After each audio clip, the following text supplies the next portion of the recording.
ദൈവത്തിൻ്റെ സ്തുതി. എൻ്റെ പേര് പ്രിൻറ്റോ ഫ്രാൻസിസ്. ഞാൻ വരുന്നത് തൃശ്ശൂർ ജില്ലയിലെ പഴുക്കര ഇടവകയിൽ നിന്നാണ്. ഞാൻ ഉടമ്പടി എടുത്തത് ഈ മാസം 6-ാം തീയതിയായിരുന്നു എടുത്തിരുന്നത്.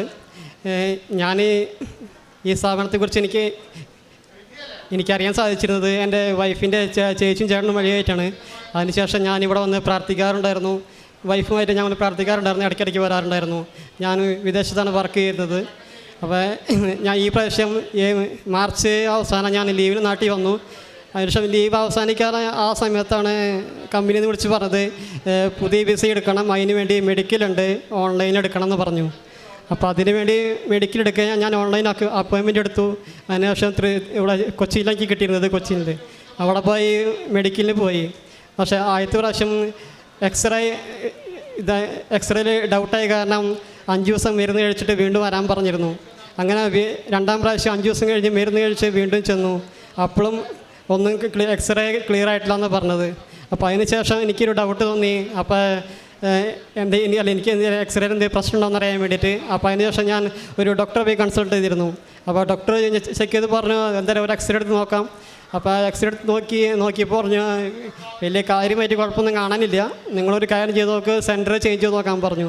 അങ്ങനെ ഞാൻ അവിടെ നിന്ന് കൊച്ചിയിൽ നിന്ന് മാറി ഞാൻ കോഴിക്കോട് പോയി എടുത്തു. സെൻറ്റർ അപ്പോയിൻമെൻ്റ് എടുത്ത് അവിടെ ചെയ്ത് നോക്കി. പക്ഷേ അവിടെ ചെയ്തപ്പോഴും ബാക്കിയെല്ലാം ഓക്കെ ആയി. പക്ഷേ എക്സ്റേ മാത്രം ക്ലിയർ ആയില്ല. വീണ്ടും അവർ വീണ്ടും 5 ദിവസം മരുന്ന് കഴിച്ച് വീണ്ടും വരാൻ പറഞ്ഞിരുന്നു. അപ്പം അങ്ങനെ ആകെ വിഷമത്തിലായി. പിന്നെ എനിക്ക് എൻ്റെ മനസ്സിലിങ്ങനെ തോന്നി ഇവിടെ ഒന്ന് ഉടമ്പടി എടുക്കാം, ഇനിയിപ്പം മാതാവിന് മാത്രം എനിക്ക് ചെയ്യാൻ പറ്റുള്ളൂ എന്ന് വിചാരിച്ചു.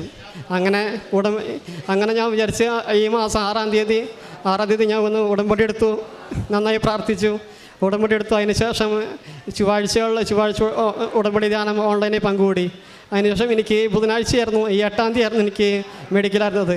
അപ്പോൾ ഞാൻ അവിടെ പോയിരുന്നു. അതിനുശേഷം ഇപ്പം നന്നായി പ്രാർത്ഥിച്ച് ഇടയ്ക്കിടയ്ക്ക് പ്രത്യക്ഷിക്കുന്ന പ്രാർത്ഥന ജപമാലെല്ലാം ചൊല്ലിയിട്ടാണ് ഞങ്ങൾ പോയിരുന്നത്. മെഡിക്കലിന് മുന്നേ അമ്മയുടെ ഉപ്പും ഉടമ്പടി തൈലവും ഉപയോഗിച്ചിരുന്നു. അതിനുശേഷം മെഡിക്കൽ ടെസ്റ്റ് കഴിഞ്ഞു.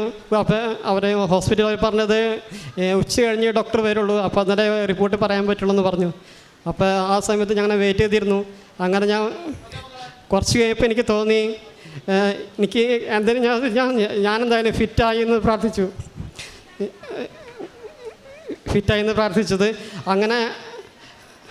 അങ്ങനെ വെച്ച് ഞാൻ പ്രാർത്ഥിച്ചു തുടങ്ങി. അങ്ങനെ ഞാൻ മാതാവിനും കൃപാസന മാതാവിനും ഈശോയ്ക്കും നന്ദി പറഞ്ഞ് പ്രാർത്ഥിച്ചു. പ്രത്യക്ഷിക്കുന്ന പ്രാർത്ഥന വീണ്ടും ചൊല്ലി, ജപമാല ചൊല്ലി.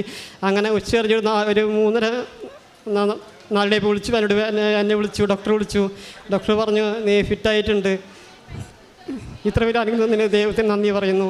കൂടാതെ അതിന് ശേഷം എനിക്ക് അതിന് ശേഷം വിസ റെഡിയായി. ഇപ്പം ഇന്നലെ എനിക്ക് വിസ കിട്ടി, ടിക്കറ്റും എനിക്ക് കിട്ടി. നാളെ ഞാൻ പോവുകയാണ്. ഇത്ര വലിയ അനുഗ്രഹം തന്നതിന് ദൈവത്തിന് നന്ദി പറയുന്നു. കൂടാതെ ഞാൻ മുന്നേ പ്രാർത്ഥിക്കാറൊക്കെ ഉണ്ട്, പക്ഷേ കൂടുതൽ അങ്ങനെ ഭക്തി അങ്ങനെ ഉണ്ടാവാറില്ല. പിന്നെ ഞായറാഴ്ചകളിലൊക്കെ പള്ളിയിൽ പോകാറുണ്ട്, പിന്നെ മറ്റുള്ള വിശേഷ ദിവസങ്ങളിലൊക്കെ വരെ മാത്രമേ പള്ളിയിൽ പോകാറുള്ളൂ. പക്ഷേ ഈ പ്രാവശ്യം നാട്ടിൽ വന്നപ്പോൾ എൻ്റെ മനസ്സിൽ തോന്നി ഒന്ന് എല്ലാ ദിവസവും മുടങ്ങാന്ന് പള്ളിയിൽ പോകണമെന്ന്. അങ്ങനെ എല്ലാ ദിവസവും മുടങ്ങാണ്ട് ഈ പ്രാവശ്യം ഒട്ടുമിക്ക ദിവസം പള്ളിയിൽ പോകാറുണ്ട്. ഈ ഉടമ്പടിന് ശേഷം ഇതുവരെ ഞാൻ മുടങ്ങിയിട്ടില്ല. പിന്നെ പ്രേക്ഷിത പ്രവർത്തനം ഞാൻ ചെയ്യാറുണ്ട്. വീടുകളിലും സ്ഥാപനങ്ങളിലൊക്കെ പത്രം കൊടുക്കാറുണ്ട്. പിന്നെ വീടിൻ്റെ അടുത്ത് ഒരു ഓൾഡ് ഏജ് ഹോമിൽ അവിടെ സന്ദർശിച്ച് പ്രായമായ അമ്മച്ചിമാർ അവിടെ ഉണ്ട്, അവരെ പോയി കണ്ടിരുന്നു. അവരുടെ പ്രാർത്ഥന സഹായം അപേക്ഷിച്ചിരുന്നു. അവർക്ക് ഭക്ഷണ സാധനങ്ങൾ വാങ്ങി കൊടുത്തിട്ടായിരുന്നു. ഇത്ര നല്ല അനുഗ്രഹം തന്നതിന് കൃപാസന മാതാവിനും ഈശോ തിരുക്കുമാരനും 1 കോടി നന്ദി പറയുന്നു. ഏത് കൺട്രിയിലോട്ടാണ് പോകുന്നത്? സൗദിയിലോട്ട്. കരങ്ങളടിച്ച് നമുക്ക് ദൈവത്തിൻ്റെ നാമം മഹത്വപ്പെടുത്താം. സഹോദരൻ പറഞ്ഞ സാക്ഷ്യം, അതായത് മെഡിക്കൽ എടുത്തപ്പോൾ എക്സ്റേയിൽ ഒരു സ്കാർ ഉണ്ടായിരുന്നു. അപ്പോൾ 3 തവണയും ഫെയിലായി അല്ലേ? 3 തവണയും ഇതുപോലെ തന്നെ മെഡിക്കലിന് ഫെയിലായപ്പോഴാണ് കൃപാസനത്തോട് കടന്നു വന്ന് മരിയൻ്റെ ഉടമ്പടി എടുത്ത് പ്രാർത്ഥിച്ചത്. കൃപാസനത്തിൽ വെഞ്ചിരിച്ച നേർച്ച വസ്തുക്കൾ ഉപയോഗിച്ച് പ്രാർത്ഥിച്ച് 4-ാം തവണ മെഡിക്കലിന് പോയപ്പോൾ ആ സ്കാറ് അവിടെ ഉണ്ടായിരുന്നില്ല അല്ലേ? മെഡിക്കൽ ഫിറ്റായി. അപ്പോൾ വലിയൊരു സാക്ഷ്യമാണ് സഹോദരൻ പറഞ്ഞ നമ്മുടെ എല്ലാം കഴിവിനപ്പുറത്ത് കർത്താവിൻ്റെ കൃപ പ്രവർത്തിച്ചിട്ടാണ് നമ്മുടെ ജീവിതത്തിൽ ഈ അനുഗ്രഹത്തിൻ്റെ സമയമെല്ലാം അത് ലാഗ് ചെയ്യുന്നത് ചുരുക്കി ദൈവമാതാവ് നമ്മളെ കൈപിടിച്ച് ഉയർത്തുന്നത്. അത് നമ്മുടെ കഴിവല്ല, കർത്താവിൻ്റെ കൃപയാണ്. മരിയൻ ഉടമ്പടിയായിട്ട് കുടുംബത്തിൽ ലഭിച്ച എല്ലാ അനുഗ്രഹങ്ങൾക്കും ഒരിക്കൽ കൂടി കരങ്ങളടിച്ച് നമുക്ക് ദൈവത്തിൻ്റെ നാമം മഹത്വപ്പെടുത്താം. അത്യപൂർവ ദൈവാനുഭവങ്ങൾ ഇനി നിങ്ങൾക്കും സ്വന്തം.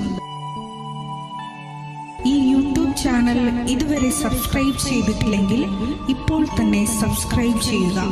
ഈ വീഡിയോ ഇപ്പോൾ തന്നെ നിങ്ങളുടെ സുഹൃത്തുക്കൾക്ക് ഷെയർ ചെയ്തുകൊണ്ട് കർത്താവിൻ്റെ പ്രേക്ഷിതരാകുക.